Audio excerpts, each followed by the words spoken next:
எல்லாருக்கும் வணக்கம். கருடனுடைய வெற்றிக்கு முதல்ல தமிழ் ஆடியன்ஸுக்கும் மீடியாவுக்கும் தான் முதல்ல நன்றி சொல்லணும்.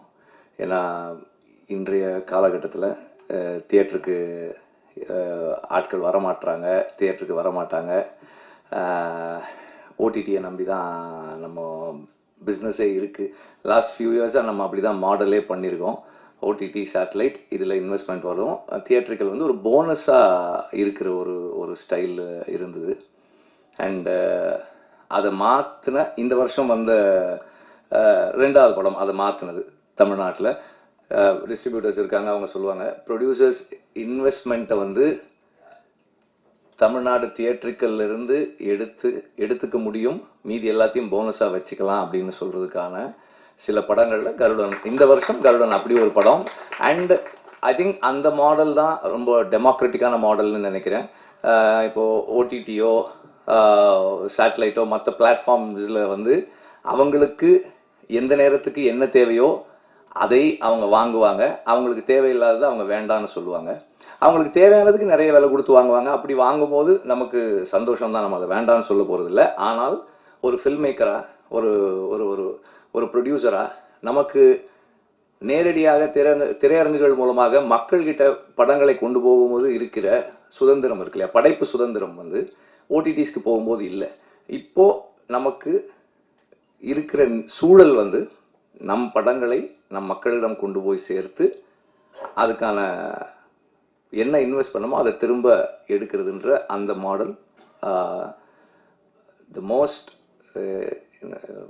Age old and the most democratic model. அந்த style of film making and exhibition, film எக்ஸிபிஷனை நம்மளால் சக்ஸஸ்ஃபுல்லாக பண்ண முடியும்னு நமக்கு இந்த வருஷம் நிரூபிக்காட்டியிருக்கிற வெகு சில படங்களில் கருடனும் ஒரு படம்.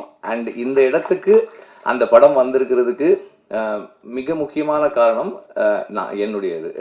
நான் நினைக்கிறது என்னென்னா, செந்திலுடைய கமிட்மெண்ட், டெடிகேஷன், அந்த ஒர்க்கு, அந்த படத்தை கொண்டு எப்படி சேர்க்கணும், இந்த கதையை எப்படி ஒர்க் பண்ணணும், தொடர்ந்து செந்தில்னு சொல்லும்போது அந்த டீம், அவங்க assistant directors and the whole team first. அதுக்கப்புறம் ப்ரொடியூசர் ஓகே இதை நம்ம பண்ணலாம், இதெல்லாம் கேட்டால் பண்ணலாம். எனக்கு ஆரம்பத்தில் அவர் எப்படி ஒர்க் பண்ணாருன்னு தெரியும். சார் ஏன் சார் கம்மியாக இருக்குது, நிறைய வச்சுக்கலாம் சார், இன்னும் கொஞ்சம் பெருசாக எடுக்கலாம் சார்னு அவர் ப்ரொடியூசர் சொல்கிறது நான் கேட்டிருக்கிறேன் அந்த டைமில் இனிஷியலாக. ஸோ அந்த மாதிரி டைரக்டருக்கு சப்போர்ட் பண்ணுறது. அதுக்கப்புறம் இதுக்குள்ளே வந்த எல்லா ஆர்டிஸ்ட்டும், அப்புறம் கேமராமேன், ஆரம்பத்துலேருந்தே செந்தில் நிறைய சொல்லிட்டு இருந்தான் ஒர்க் பண்ணும்போது. அவர் எவ்வளவு ஃபாஸ்ட்டாக இருக்கார், எவ்வளவு டெக்னிக்கலாக எவ்வளோ கான்ட்ரிபியூட் பண்ணுறாரு ஃபில்முக்குள்ளே, அண்ட் அவருடைய creative contribution in terms of lighting and lensing அதெல்லாம் நிறைய பேசிகிட்டு இருந்தான். அண்டு எல்லா நடிகர்களும் அவங்களுக்கானதை இப்போ நான் அன்றைக்கி முதல்ல சொன்னது தான், அந்த இதில் சொன்னதான், அவரெல்லாம் சசியெல்லாம் வந்தது இட் இஸ் அது சூரியனுடைய அந்த கேரக்டர் தான் நினைக்கிறேன். அவர் இத்தனை வருடமாக அவர் என்னவா இருக்காரோ அதுக்காக தான் அவங்க எல்லாம் வந்தாங்கன்னு நினைக்கிறேன். நான் முதல்ல கேட்டேன் சார், செந்தில் சொல்லும்போது நான் கேட்டேன், அவர் ஏன்ப்பா வர போகிறார், அவர் வரமாட்டாரப்பா, இந்த படத்தில் ஏன்ப்பா அவர் பண்ணணும், ரோல் நல்லா இருக்குது, பட் அவர் ஏன் இதை பண்ணணும். அப்புறம் செந்தில் ஃபோன் பண்ணி சார் பண்ணுறேன்னு சொல்லிட்டாரு.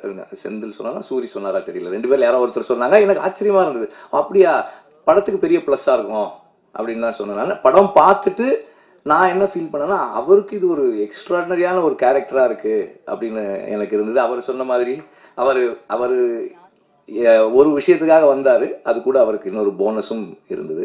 அண்ட் சூரியுடைய commitment to do a film, அது எனக்கு ஒரு ரோல் பண்ணணும்னா, விடுதலை பண்ணும்போதே அவருக்கு இங்கே ஒரு இந்த ரைட் ஷோல்டர் ஒரு லிகமெண்ட் டேர் இருந்தது, அதோடு தான் பண்ணார். நான் சரி கொஞ்சம் பிரேக் எடுத்துக்கலாம், இல்லைண்ணே பண்ணிடலானே. அவருக்கு என்னன்னா, சரி பிரேக் எடுக்கலன்னா திரும்ப நான் ஆரம்பிக்கிறது இன்னும் கொஞ்சம் லேட் பண்ணிடுவேன், அவருக்கு பயம், அடுத்த ஷெடியூல் போகிறதுக்கு இன்னும் பயம். அண்ணா அப்படியே பண்ணிடுறேன். அதில் தெரியும், கொஞ்சம் ஓடும் போதெல்லாம் தெரியும். அங்கே பட்ட காயத்தோடவே இந்த ஷூட்டிங்கு போகிறாரு. போனால் அங்கேயும் போய் சும்மா இல்லாமல் அந்த ஃபஸ்ட்டு அந்த டைட்டில் ரிவீல் பண்ண அந்த இதில் ஒர்க் பண்ணி இன்னும் டேமேஜ் பண்ணிக்கிட்டாரு. ஆனாலும் அதை என்கிட்ட ஒரு டைரக்டர் இதை கேட்குறாங்க, எனக்கு இப்படி ஒரு ஆப்பர்ச்சுனிட்டி கிடைச்சிருக்கு, இதுல என்னோட 100% நான் கொடுக்காமல் இருந்துடக்கூடாதுன்னு சூரி நினைக்கிறது இருக்கு இல்லையா, அது வந்து ஒரு டைரக்டருக்கு வந்து ஒரு பெரிய டிலைட்டா இருக்கு ஒர்க் பண்றதுக்கு. இப்போ எனக்கு அப்படி இருந்தது, செந்திலுக்கும் கண்டிப்பா அப்படி இருந்திருக்கும்னு நான் நினைக்கிறேன். ஏன்னா நம்ம சூரி இங்க இருந்து கொஞ்சம் கீழே ஒரு ஒரு 10 அடியில இருந்து குதிச்சா கொஞ்சம் நல்லா இருக்கும் இந்த ஷாட்டு. சரிண்ணே, அது மேலே இருட்டேன் அண்ணே, அதுக்கு மேலே உனக்கு ஒரு 15 அடி அங்கேருந்து குதிக்கிட்டு போனா இன்னும் நல்லா இருக்கும்ண்ணே. ஓகே குதிங்க அப்படின்னு தான் இருக்கும். அந்த மாதிரி ஒரு நம்மளை இம்ப்ரெஸ் பண்ணுறதுக்கும் சர்ப்ரைஸ் பண்ணுறதுக்கும் எப்போதுமே தயாராக இருக்கிற ஒரு நடிகனாக இருக்கிறாரு. அண்டு ஒரு is being true to himself. ஒரு ஒரு கேமரா ரோல் ஆகும்போது நடிக்க முயற்சி பண்ணாமல் அதை உணர்வை உள்வாங்கி அந்த கதாபாத்திரமாக இருக்க முயற்சி பண்ணுறாரு. அது வந்து ரொம்ப ஒரு ஒரு முக்கியமான ஒரு கேரக்டரிஸ்டிக்ஸ். அதை அப்படியே அவர் வளர்த்துக்கிட்டாருன்னா இன்னும் நல்லாயிருக்கும். அண்ட் நிறைய இன்னும் நிறைய பேர் ஆர் உதயகுமார் சார், சார் நீங்கள் நல்லா நடிப்பீங்கன்னு எங்களுக்கு எல்லாம் முன்னாடியே தெரியும் சார், உங்களுக்கு ஏற்ற கேரக்டர்ஸ் வரல சார், அவ்வளோதான் சார், வரும்போது கண்டிப்பாக கூப்பிட்டுருவோம் சார். அண்ட் இந்த படத்தை டிஸ்ட்ரிபியூட் பண்ணியிருக்கிற 5 ஸ்டார் செந்தில் சார், அவங்க வந்து இப்போ 2-3 படங்கள் பண்ணிகிட்டு இருக்காங்க, நல்லா பண்ணுறாங்க.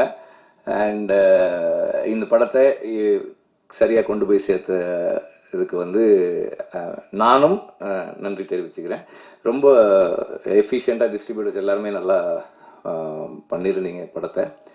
அண்டு எல்லா படத்துக்கும் ரிலீஸ் நேரத்தில் ப்ராப்ளம்ஸ் வரும், எல்லா படத்துக்கும் ப்ராப்ளம்ஸ் வரும். இந்த படத்துக்கும் அந்த மாதிரி ப்ராப்ளம்ஸ் இருந்தது. அந்த ப்ராப்ளம் வர்ற நேரத்தில் ப்ரொடியூசர் கூட இருக்கிறது ரொம்ப ரொம்ப முக்கியம். நான் எப்போதுமே அப்படின்னு நினைப்பேன். ஏன்னா ப்ரொடியூசர் வந்து பணம் போட்டுட்டு படம் பண்ணுறாங்க, அந்த நேரத்தில் நம்மளால் என்ன செய்ய முடியுமோ அந்த சப்போர்ட் அவங்களுக்கு கொடுக்கணும் ரிலீஸ் நேரத்தில் அப்படின்னு சொல்லி நான் எப்போதுமே நினைப்பேன். அந்த மாதிரி இந்த படத்தில் ப்ரொடியூசர் கூட எல்லாருமே அவங்களால முடிஞ்ச அளவுக்கு சப்போர்ட் பண்ணி கூட நின்னாங்க. சூரி வந்து ப்ரொடியூசருக்கு இருந்தது ஒரு மிகப்பெரிய சப்போர்ட் அந்த நேரத்தில். அண்டு இது வந்து இந்த படத்தின் மீது எல்லா விதத்திலையும் நம்பிக்கை வச்சு உழைச்சவங்களுடைய அந்த அந்த கதை மேல் இருந்த அவங்களுக்கு அந்த படத்தின் மேல் இருந்த நம்பிக்கை தான் எல்லாருமே அது கூட ஒன்றா நின்னது. அண்ட் அந்த நம்பிக்கையை சரியாக ஃபுல்ஃபில் பண்ண அந்த டீமுக்கும் என்னுடைய பாராட்டுக்கள். முதல்ல சொன்ன மாதிரி இதை வந்து சரியாக கொண்டு போய் மக்கள்கிட்ட சேர்க்கறதுல, ஏன்னா இன்றைக்கி மீடியான்றது நிறையவே மாறிடுச்சு. விகடன் மார்க்கில் ஆரம்பித்து ஷார்ட்ஸ் அண்ட் ரீல்ஸ் வரைக்கும் ஒரு இதுதான், அப்படி ஒரு ஸ்க்ரால் பண்ணால் வருது யாரோ ஒருத்தர் சும்மா அந்த ஆடியன்ஸ் ரிவ்யூ அப்படி போடுறாங்க, படம் சூப்பருங்கன்றாங்க, இல்லைனா ஐயோ நல்லாவே இல்லை. That is also influencing the viewer. அடுத்த ஷோக்கு போகலாமா, நாளைக்கு போகலாமான்னு நினைக்கிறவங்கள இன்ஃப்ளூயன்ஸ் பண்ணுது. ஸோ அந்த விதத்தில் மீடியா வந்து இந்த படத்தை சரியாக பொசிஷன் பண்ணி, அவங்களுக்கு பிடிச்சிருந்ததால் சரியாக பொசிஷன் பண்ணி இதை கொண்டு போய் சேர்த்து அடுத்தடுத்து தியேட்டருக்கு வர்றதுக்கான என்கரேஜ்மெண்ட்டாக மீடியாவினுடைய பஸ் இருந்தது அப்படின்னு தான் சொல்லணும்.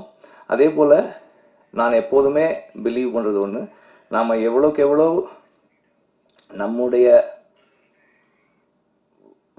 வாழ்க்கைக்கும் நம்முடைய வேருக்கும் நெருக்கமாக இருக்குமோ அவ்வளவுக்கு அளவு மக்கள் அதை ஏற்றுக்குவாங்க, இன்டர்நேஷ்னலாகவுமே ஏற்றுக்குவாங்கன்ற நம்பிக்கை எனக்கு எப்போதுமே உண்டு. அதை இந்த படம் இங்கே தமிழ்நாட்டுக்குள்ளே ப்ரூவ் பண்ணியிருக்குன்னு தான் எனக்கு தோணுது.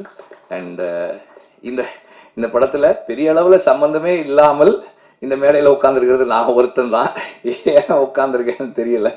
அண்டு எல்லாரும் எனக்கு கொடுத்த நன்றிகளுக்கு நன்றி.